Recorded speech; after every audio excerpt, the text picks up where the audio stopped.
बचपन की स्मृतियों में एक विचित्र सा आकर्षण होता है। कभी कभी लगता है जैसे सपने में सब देखा होगा। परिस्थितियाँ बहुत बदल जाती हैं। अपने परिवार में मैं कई पीढ़ियों के बाद उत्पन्न हुई। मेरे परिवार में प्रायः 200 वर्ष तक कोई लड़की थी ही नहीं। सुना है उसके पहले लड़कियों को पैदा होते ही परम धाम भेज देते थे। फिर मेरे बाबा ने बहुत दुर्गा पूजा की। हमारी कुल देवी दुर्गा थी। मैं उत्पन्न हुई तो मेरी बड़ी खातिर हुई और मुझे वह सब नहीं सहना पड़ा जो अन्य लड़कियों को सहना पड़ता है। परिवार में बाबा फारसी और उर्दू जानते थे। पिता ने अंग्रेजी पढ़ी थी। हिंदी का कोई वातावरण नहीं था। मेरी माता जबलपुर से आईं, तब वे अपने साथ हिंदी लाईं। वे पूजा पाठ भी बहुत करती थी। पहले उन्होंने मुझको पंचतंत्र पढ़ना सिखाया। बाबा कहते थे इसको हम विदुषी बनाएंगे। मेरे संबंध में उनका विचार बहुत ऊंचा रहा, इसलिए पंचतंत्र भी पढ़ा मैंने, संस्कृत भी पढ़ी। ये अवश्य चाहते थे कि मैं उर्दू फारसी सीख लूं, लेकिन वह मेरे वश की नहीं थी। मैंने जब एक दिन मौलवी साहब को देखा तो बस दूसरे दिन मैं चारपाई के नीचे जा छिपी। तब पंडित जी आए संस्कृत पढ़ाने। माँ थोड़ी संस्कृत जानती थी। गीता में उन्हें विशेष रुचि थी।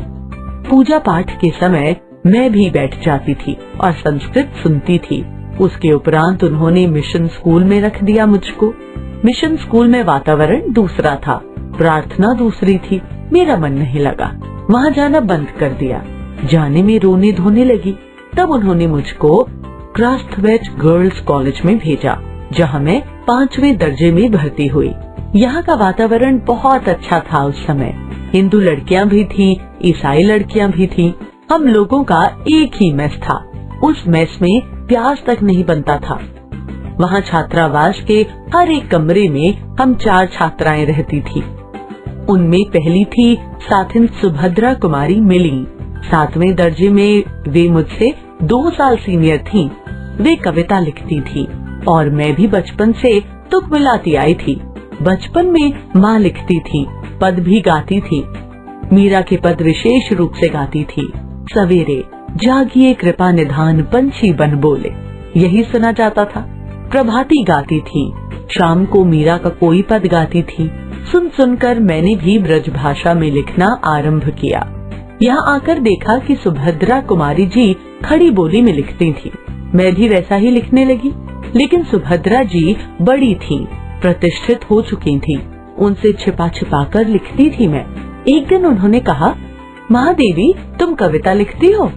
तो मैंने डर के मारे कहा नहीं। अंत में उन्होंने मेरी डेस्क की किताबों की तलाशी ली और बहुत सा निकल पड़ा उसमें से। तब जैसे किसी अपराधी को पकड़ते हैं, ऐसे उन्होंने एक हाथ में कागज लिए और एक हाथ से मुझको पकड़ा और पूरे हॉस्टल में दिखा आई कि ये कविता लिखती है। फिर हम दोनों की मित्रता हो गई। क्रास्थवेट में एक पेड़ की डाल नीची थी।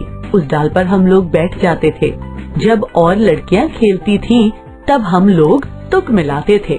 उस समय एक पत्रिका निकलती थी, स्त्री दर्पण, उसी में भेज देते थे। अपनी तुकबंदी छप भी जाती थी। फिर यहाँ कवि सम्मेलन होने लगे तो हम लोग भी उनमें जाने लगे। हिंदी का उस समय प्रचार प्रसार था। मैं सन 1917 में यहाँ आई थी। उसके उपरांत गांधी जी का सत्याग्रह आरंभ हो गया और आनंद भवन स्वतंत्रता के संघर्ष का केंद्र हो गया। जहाँ तहाँ हिंदी का भी प्रचार चलता था। कवि सम्मेलन होते थे तो क्रास्थवेट से मैडम हमको साथ लेकर जाती थी। हम कविता सुनाते थे। कभी हरिऔध जी अध्यक्ष होते थे, कभी श्रीधर पाठक होते थे, कभी रत्नाकर जी होते थे, कभी कोई होता था। कब हमारा नाम पुकारा जाए बेचैनी से सुनते रहते थे। मुझको प्रायः प्रथम पुरस्कार मिलता था। 100 से कम पदक नहीं मिले होंगे उसमें। विवेक कुमार श्रीवास्तव के चैनल में आप सभी का स्वागत है। इस वीडियो को देखने के साथ साथ हमारे चैनल को सब्सक्राइब करें और बेल आइकन दबाएं। धन्यवाद। कविता का दौर। एक बार की घटना याद आती है कि एक कविता पर मुझे चांदी का एक कटोरा मिला, बड़ा नक्काशीदार सुंदर। उस दिन सुभद्रा नहीं गई थी। सुभद्रा प्रायः नहीं जाती थी कवि सम्मेलन में। मैंने उनसे आकर कहा, देखो यह मिला। सुभद्रा ने कहा, ठीक है, अब तुम एक दिन खीर बनाओ और मुझको इस कटोरे में खिलाओ। उसी बीच आनंद भवन में बापू आए। हम लोग तब अपने जेब खर्च में से हमेशा एक एक दो दो आने देश के लिए बचाते थे और जब बापू आते थे तो वह पैसा उन्हें दे देते थे। उस दिन जब बापू के पास मैं गई तो अपना कटोरा भी लेती गई। मैंने निकालकर बापू को दिखाया। मैंने कहा, कविता सुनाने पर मुझको यह कटोरा मिला है। कहने लगे, अच्छा दिखा तो मुझको। मैंने कटोरा उनकी ओर बढ़ा दिया तो उसे हाथ में लेकर बोले, तू देती है इसे? अब मैं क्या कहती, मैंने दे दिया और लौट आई। दुख यह हुआ कि कटोरा लेकर कहते कविता क्या है, पर कविता सुनाने को उन्होंने नहीं कहा। लौटकर अब मैंने सुभद्रा जी से कहा कि कटोरा तो चला गया। सुभद्रा जी ने कहा, और जाओ दिखाने। फिर बोली, देखो भाई, खीर तो तुमको बनानी होगी। अब तुम चाहे पीतल के कटोरे में खिलाओ चाहे फूल के कटोरे में। फिर भी मुझे मन ही मन प्रसन्नता हो रही थी कि पुरस्कार में मिला अपना कटोरा मैंने बापू को दे दिया। सुभद्रा जी छात्रावास छोड़कर चली गयी। तब उनकी जगह एक मराठी लड़की ज़ेबुनिसा हमारे कमरे में आकर रही। वह कोल्हापुर से आई थी। ज़ेबुन मेरा बहुत सा काम कर देती थी। वह मेरी डेस्क साफ कर देती थी, किताबें ठीक से रख देती थी और इस तरह मुझे कविता के लिए कुछ और अवकाश मिल जाता था। ज़ेबुन मराठी शब्दों से मिली जुली हिंदी बोलती थी। मैं भी उससे कुछ कुछ मराठी सीखने लगी थी। वहाँ एक उस्तानी जी थी, जीनत बेगम।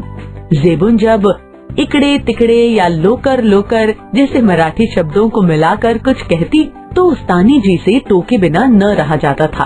वाह, देसी कौवा मराठी बोली, ज़ेबुन कहती थी। नहीं उस्तानी जी, यह मराठी कौवा मराठी बोलता है।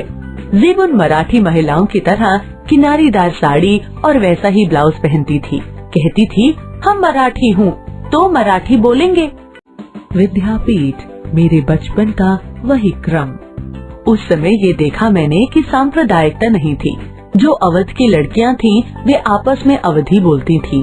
बुंदेलखंड की आती थीं, वे बुंदेली में बात करती थीं। कोई अंतर नहीं आता था और हम पढ़ते हिंदी थे।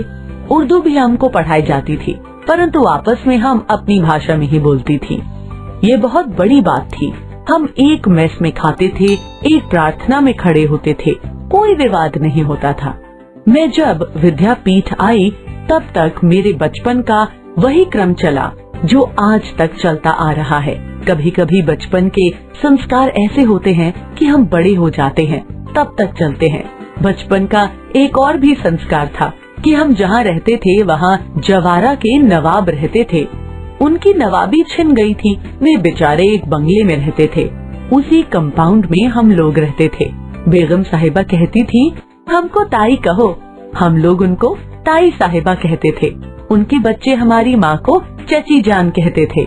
हमारे जन्मदिन वहाँ मनाए जाते थे, उनके जन्मदिन हमारे यहाँ मनाए जाते थे। उनका एक लड़का था, उसको राखी बांधने के लिए वे कहती थी, बहनों को राखी बांधनी चाहिए। राखी के दिन सवेरे से उसको पानी भी नहीं देती थी। कहती थी, राखी के दिन बहनें राखी बांध जाएं, तब तक भाई को निराहार रहना चाहिए। बार बार कहलाती थी, भाई भूखा बैठा है राखी बंधवाने के लिए। फिर हम लोग जाते थे, हमको लहरिये या कुछ मिलते थे। इसी तरह मुहर्रम में हरे कपड़े उनके बनते थे तो हमारे भी बनते थे।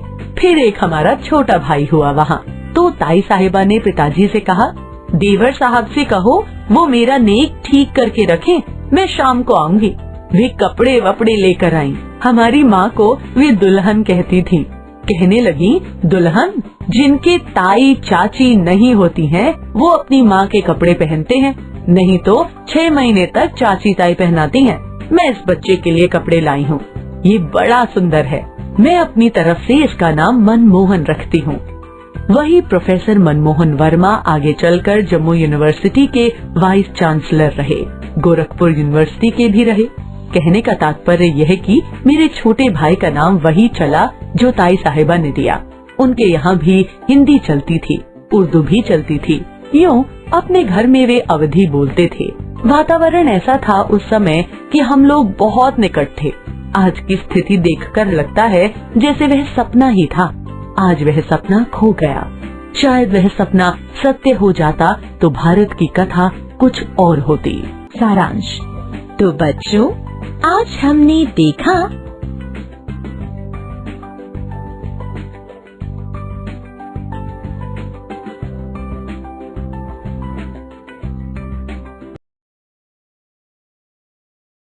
ऐसे ही और वीडियोस देखने के लिए हमारे वीडियो को लाइक करें, चैनल को सब्सक्राइब करें और बेल आइकन जरूर दबाएं।